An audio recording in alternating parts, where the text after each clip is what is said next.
Hey, I'm Romesh Dodangoda and you're checking out my signature preset pack for the STL ToneHub plugin.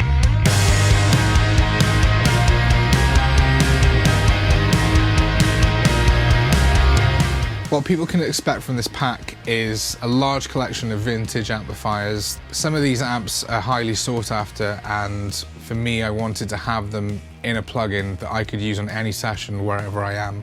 The one thing we did with this plugin, which I love, is we captured the amp at various gain stages, because every amp reacts differently when you push it harder. So you can dial them up and use any of the variations that are available to find the perfect sound for you.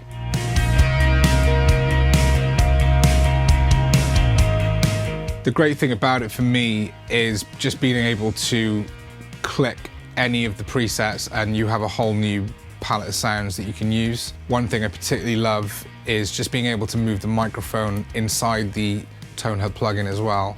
So if I want a slightly darker sound for a part, I can just very quickly do that without having to go in the live room and move the mic itself. I can just do it on the screen in front of me and carry on recording. Another thing that's quite unique to this pack is all the tones were recorded through my Roger Mayer 456 units, which basically emulate the sound of hitting tape. I think that brought such a great character to the sound of these amps, and I think you'll really hear it when you use them in productions.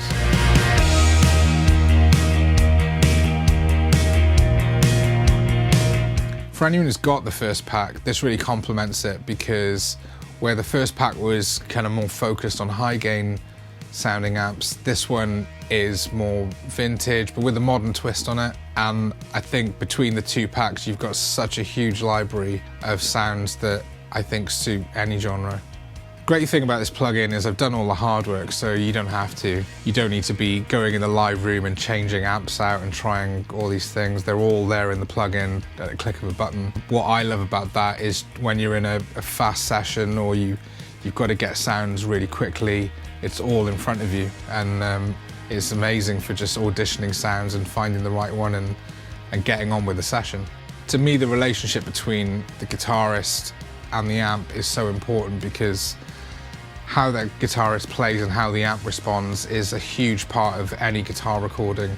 So it's important that that's captured. I think having tools like this just make my life so much easier, because I'm no longer having to swap out, big heavy amps in the live room and things that slow the session down. Just being able to be in front of the screen and have these sounds just makes my life so much easier. I think the most important thing for me is not letting the engineering take over the session. The music is the most important thing, so for me to be able to get a guitar sound really quickly is important, because I don't want the band or musicians just sitting around waiting for something to happen. And I think that's great with tools like this now, is I've got a guitar sound instantly and I've got so many variations of it.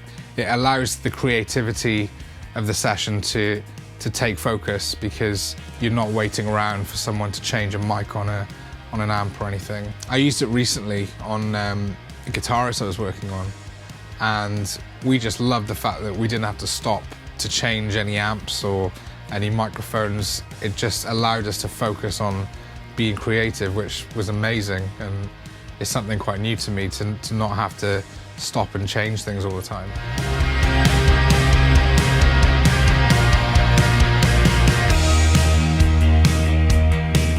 My favourite feature in ToneHub's got to be the cabinet section, because what I love the most is being able to hit play on the session and actually dial in the amount of brightness or darkness of the guitar tone that I want. That's something that's so hard to do usually when you've got a microphone in front of the cab and you've got to go and move it.